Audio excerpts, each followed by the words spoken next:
So Nintendo was smart, and they realized that like they had these games, like all these kids were going like apeshit over it, and they saw an opportunity to help players out and also make more money.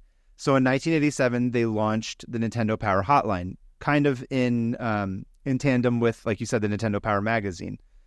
A lot of this was an effort to, again, it's quality control. It's about being like, we got the best games, we have the best service, we have like and there's no competition at this point. There's literally nobody else. No. Sega Genesis hasn't become like a thing yet. A lot of those, like Atari's like dead. Like no one cares. So Nintendo's like, we could just do whatever because we have so much money and we're like dominating here. And plus, if kids are calling these hotlines and they're helping them beat the games, that means they're going to buy more games because they're going to be like, cool, I beat Mario. Now I'm going to buy another game. So it's good for business. A lot of what Nintendo does at this period is actually really, they run the business very well. There's a reason why they're so successful. And they launched the Nintendo Power Hotline, and they appropriately, which I thought it was very funny that they call them counselors, or the people who work there. Speaking of having stress and anxiety and like needing a therapist to work you through it. It's like a school counselor or something. Yeah, it literally is what it is. Also, another nod to Apple. I just think of like Apple geniuses. It's sort of what it is. Yeah. It's like the Apple geniuses of their day that would help you with tech support, branded tech support. And they worked in a call center that you could ring up if you got stuck, and they would tell you how to beat something over the phone. And it wasn't like how it is today, where you get like this nonsense automated like robot AI crap where you have to just scream representative like over and over again at the top of your lungs to get an actual human being. They hired real people, and like there were real people that answered the phone.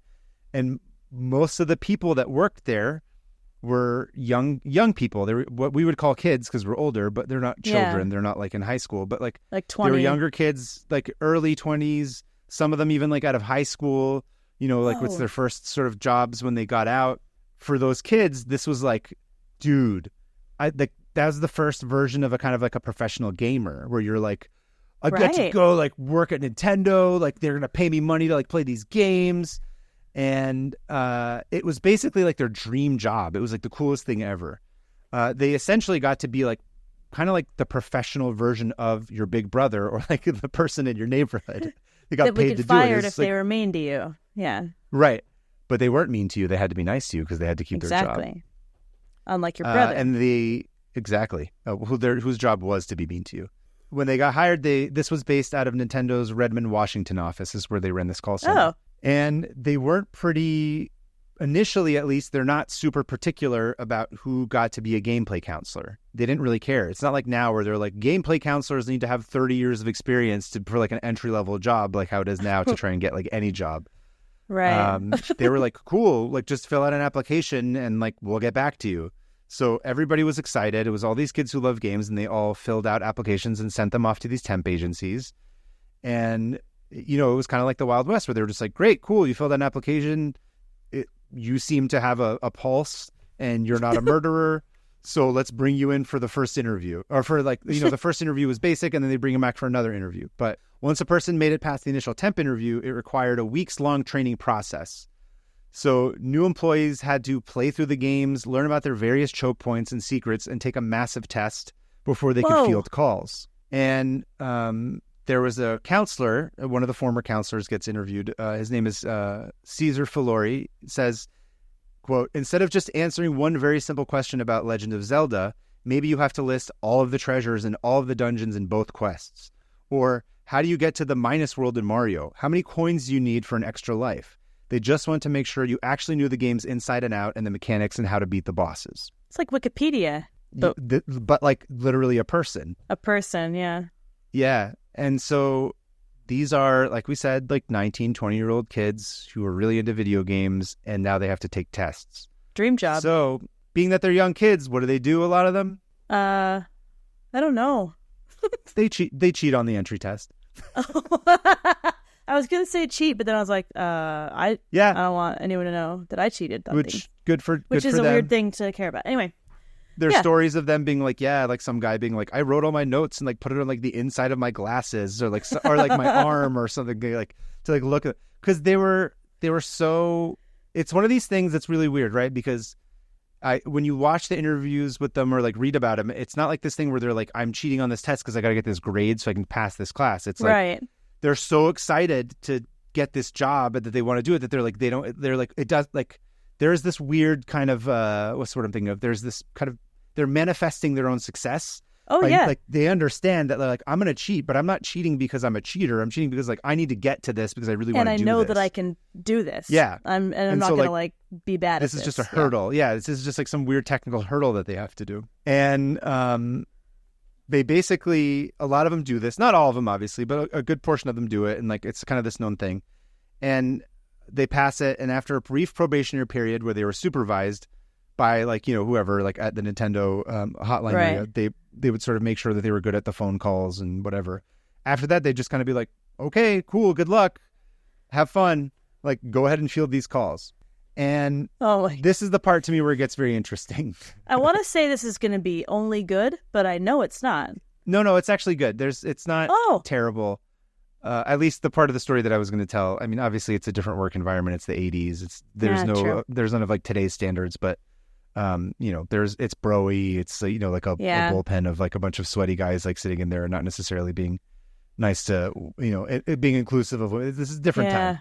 This is fully boys club. It wasn't even until like fully 2005 when I was like, video games are for everybody. Yeah, as opposed to and up to today, where video games and gaming fans are famously very accepting of women's opinions about things and women in general. I on the whole, but the point of this story is to be. I thought this is the part of it that's interesting to me. So they kind of throw them in there, and also there's a lot of fun little other stories that come from this. So I'm just going to try. I was just trying to try and focus on like one thing that I thought was interesting that we could sort of look at and discuss. So despite it being an absolutely like no shit, of course, obvious idea, Nintendo didn't really give their counselors new games before they were released to the public. It wasn't common practice. And this is actually a thing that's very common within a lot of industries. Like, in marketing departments for films, for example, like they don't get like a lot of these departments just like don't discuss anything, which is why a lot of movies just get marketed terribly because people who are marketing them don't even understand what it is or what's happening in it. And it's like, please fix this problem, or like whatever, like the FBI and like police departments across state lines trying to like share information. There's like this huge, right. This is a problem that happens across a lot of places. No one talks to each other, and people end up suffering because of it. I mean, obviously no one's like literally dying from this, but the industry suffers a little bit for it. But what's interesting is that they have these people who are running these hotlines, and they're like, okay, so if Mega Man 3 comes out on a Monday morning and your job is to work that hotline, there's a good chance that you're going to get a call from like a 9-year-old kid being like, how do I defeat Gemini Man at like 11 a.m.? And you're like, dude, I just got this game at the same time as you.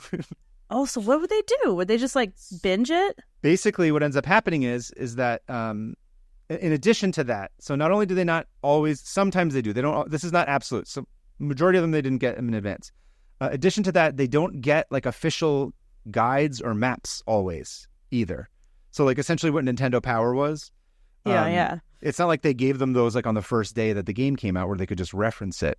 Because they probably didn't have them yet. Oh, I don't know. Some of them weren't made, again, because these are weird things where I'm like, you could have, whatever. Now I'm just going to get mad about like how businesses aren't run more efficiently, because I'm like, you could just have level designers like pass that over to these people who are doing it, right? It's like, it's literally right there. They don't have to have the game early. You could just like give them anyway. They didn't give them any of this, but they did give them incredible jackets. Oh, really? Yeah. Oh.